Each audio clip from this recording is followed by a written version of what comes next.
Hello and welcome to another Pondergon video. Songs in the Key of Life is, in my opinion, one of, if not the best album ever produced. It contains some of my favourite songs of all time and is one of the few albums as long as itself that truly earns its runtime. But as with any album, some songs are better than others, and I've decided to undertake the possibly blasphemous act of ranking them worst to best. So, without further ado, in 21st place, Easy Going Evening, My Mama's Call. Quite fittingly, the last song on the album also ranks last in this list. It's by no means a bad song, and it's a lovely wind down, but it lacks the depth of other tracks and the complexity seen in the other instrumental, Conclusion. With that being said, it does exactly what you'd expect, and I would happily listen to this song by itself, and even more happily listen to it in a track list as an opportunity to reflect on the album, but I had to rank one track last. At number 20, 20th place, Ngequela es una historia I am singing. And I really don't like putting this song at number 20. It's very passionate, has a great and clear message, even if you don't speak the languages it presents it in. That being said, it's almost completely overshadowed by the other celebrations in music in this list, which we'll see further into the video, and I just don't think it lives up to some of the other songs on the album. Number 19, we have If It's Magic. The harp on this song is absolutely enchanting, and the focus it places on the lyrics makes this song's message easy to digest and very moving. I also think it demonstrates Stevie Wonder's vocals very nicely, and the harmonica at the end nicely wrap things up. That being said, there's not quite enough there to move it further up the list. At number 18, we have the song Black Man, which is infectiously funky. It's got incredible instrumentals, wonderful delivery, and it's got a very clear message, quite in your face. Despite its feels, I do think it goes on slightly too long. It's 8 minutes and 29 seconds, making it the longest song on the album of many long cuts. It importantly shines a light on different viewpoints of history and crafts a statement about inclusivity, culture, and collective responsibility. But as I said, it goes on a little too long to be higher on the list. At number 17, we have Village Ghetto Land.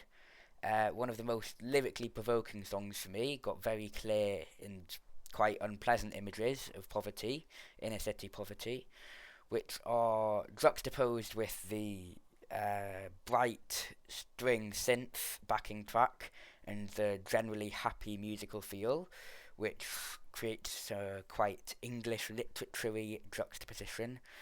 It doesn't have as much to it as some of the other songs, as is a theme with these lower rankings, but it's enough to be not completely overshadowed by the songs surrounding it. And speaking of songs surrounding Village Ghetto Land, we have number 16, Conclusion. It's, in my opinion, the better of the two instrumentals. It's extremely rich, and I think it's placed perfectly in the track listing. It offers a very nice break from the heavy topics of the last three songs and gives a sort of freedom to be built upon by Serge Luke. The mixing is expectedly superb, and the song is the perfect length. I think it might well be the best song it possibly could be in this situation. And at number 15, I have Summer Soft, which is, put simply, quite a wonderful song to listen to. It's got some simple metaphors, and it's interesting the whole way through. It's got a change in seasons and mood throughout the song, and the chorus is very catchy, but the instrumental ending is what makes this song particularly good, and that little tidbit is one of my favourite parts of the album. At number 14, we have Another Star, which I have somewhat mixed feelings on. Generally positive. I think it ends the album superbly, and the whole feel of the song is wonderful. But while it is very listenable, I think it's the weakest of the long chorus ending songs, which we see plenty of in this album. It does more than enough to earn its place. It just isn't as appealing as the likes of As or Love's in Need of Love Today. At number 13, we have Knocks Me Off My Feet. I think this song perfectly exemplifies why Songs in the Key of Life is such a great album. The placement of this track in the album would generally mean that in a lot of other albums it could be filler or a mediocre song, but Stevie Wonder manages to deliver a heartfelt, catchy, and just overall amazing song that stands as a brilliant tune by itself, very replayable, and unlike the lyrics depict, it does not bore me at all. And in 12th place, we have Ordinary Pain.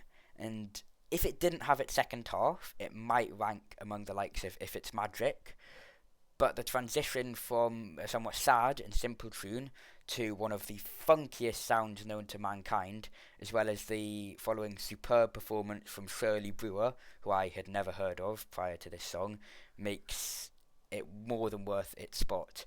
It's one of the less listened to songs on the album, but I think that might make it one of the most underrated as well. At number 11, we have Pastime Paradise, quite possibly the most recognisable song on the album.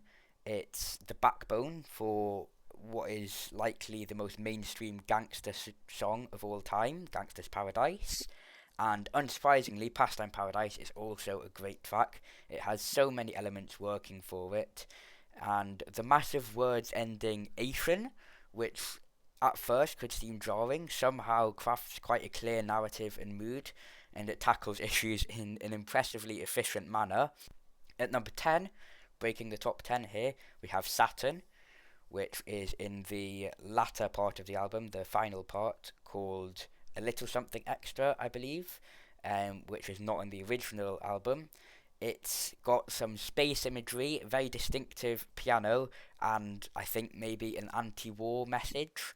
Makes it, in my opinion, the most meaningful of the 4 extra tracks, and the chorus makes it possibly the most recitable as well, but maybe not. We'll get to that later. The main reason it's here, though, is simply because I enjoy listening to it, and it's a good song. At number 9, we have A Talk with God, and as someone who's very firmly atheist, it might be surprising that I've ranked it this high, but it resonates with me in a way that a lot of religious music doesn't. The funky synth tone and the easy-to-digest lyrics makes it accessible outside of its religious purpose, and it's a great second track of the album, in my opinion. Shows the more funky side to come, and it has a lovely, concise runtime. Another song that I think is quite possibly as good as it could possibly have been. At number 8, we have All Day Sucker. I think this might be too high for a lot of people, and it might not have as much lyrical appeal as a lot of the other songs, but the funk on the song is palpable. The instrumentals work perfectly, and it's what makes the album so great, that even in the extra part, it's still got songs like this. And speaking of the final disc, the extra part, final song off of that is number 7, Ebony Eyes. Possibly the song on the album I've listened to the most in the last year, and that's put simply because it's so fun. It's quite a simple love song, to be honest, but the melodies, the saxophone, the very quirky instrumental choices make it so appealing to me to put on when I just turn on my phone. What do I want to listen to? Ebony Eyes. And it is very singable, very fun, and Stevie Wonder's vocal passion elevates it even more. Overall, a great song, and probably the one I would rank highest compared to other people. In number 6, we have Love's in Need of Love Today. It might not be as high if it wasn't the opener, but it is the opener, and it is this high, and it perfectly introduces the themes of the album, as well as preparing us to tackle quite heavy problems, but with the hopeful outlook that Stevie Wonder and Songs in the Key of Life is known for. It more than earns its runtime, and the chorus, very moving. I think if it was anyone other than Stevie Wonder, or possibly Marvin Gaye, I think he could pull this off. I don't think the song would work, but it's so heartfelt that you just can't help but love it. And although it's extremely cliche, to say this song is more relevant now than ever would be an understatement. Now, top 5, number 5, Joy Inside My Tears. I'm going to be completely honest, I don't think this is a better song than Love's in Need of Love Today, but for me it evokes more emotion than that already very emotional song, and his vocals just ooze like genuineness, and I think the title perfectly sums up how this song sounds. It's my second favourite long chorus outro song of the whole album, which is certainly saying something. And speaking of long chorus songs, in joint third we have As and I Wish, and I picked them for two very different reasons, but I couldn't not give them both a podium spot. So I think As is like the final form of the long chorus outro, easily earns its 7 minute runtime. And if talking about passion and love, this song has it. Instrumentals, it has it, and even vocal variety. The two halves of Stevie Wonder's vocals are superb. The lyrics are somewhat simple, but also very poetic and evocative. And I don't think their simplicity detriments the song at all. I think it adds to the appeal and how easy it is to understand. You can't misinterpret it, and you can't really dispute the genius, the musical genius of Stevie Wonder after listening to it. And I Wish is quite differently very funky. It's got clear definition in the instrumental mix, and it quite carefully crafts the perspective of looking back on past experiences quite fondly. I think the lyrics on this song are some of the best on the album, absolutely superb. The imagery is very powerful. The protagonist is quite lovably tricky. Not to mention, it has one of the best bass lines of all time.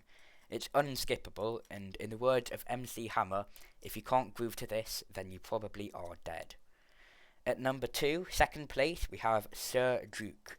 It's another song of Stevie Wonder expressing love. This time it's for music, like I Am Singing, but the passion and the love that comes through this song is so clear. It pays homage to some legendary musicians, including the named Duke Ellington, and to say it's weighed down by its repetitive lyrics and simple premise would be like it would be to completely miss the point of the song, and I think you'd have to be trying not to enjoy it. The joy of the song makes it one of the best of all time, and I honestly doubt I'll hear a better celebration of music than it. And in first place, possibly to the surprise of some people and not at all to others, is Isn't She Lovely? In my opinion, one of the best songs of all time. So I've talked a lot in this video about Stevie Wonder's sincerity and passion, but no song comes close to the immense emotion of Isn't She Lovely. It's a very clear and simple premise, but it's executed with so much love that everyone can enjoy it. And the beautiful vocal performance, beautiful harmonica is it's so good. It's one of the best songs of all time. I think the harmonica solo is, without hyperbole, one of the best solos ever, and the scene that kind of joins it towards the end is so evocative, evokes strong images, and it's just so good. I couldn't help but put it at number one. If you haven't listened to it, please do. I won't fully spoil what it's about, although I think it is somewhat clear for anyone even slightly in the know. Um, but it is just such a good song. And I haven't even mentioned that it opens the second half of the album, perfectly captures the entire essence of the album. It's one of my favourite songs of all time. And it's a love even more pure than any of the romantic or musical love he expresses throughout the rest of the album. So that's my ranking. While making the video, I kind of realised one of the reasons I love it so much is that I don't just love the best tracks, but I love all of them. And the songs I placed in the middle of the rankings would be first on nearly any other album. And despite a runtime longer than Wally or 12 Angry Men, the album never once falters, doesn't drop the ball, and it keeps you interested with its sheer emotion. If you haven't listened to it, I would strongly recommend it, and please let me know your thoughts. Did I make any mistakes? What were your favourite tracks? I personally found it very hard to rank tracks 15 to 5, and I think I probably made a few choices that I would change if I went back and listened to it yet again, but eventually I kind of just had to stick with it and see it through. So I really hope you've enjoyed this video. I really enjoyed making to it. Another excuse to listen to the album again. If you'd like to see more, please do let me know. Thank you and goodbye.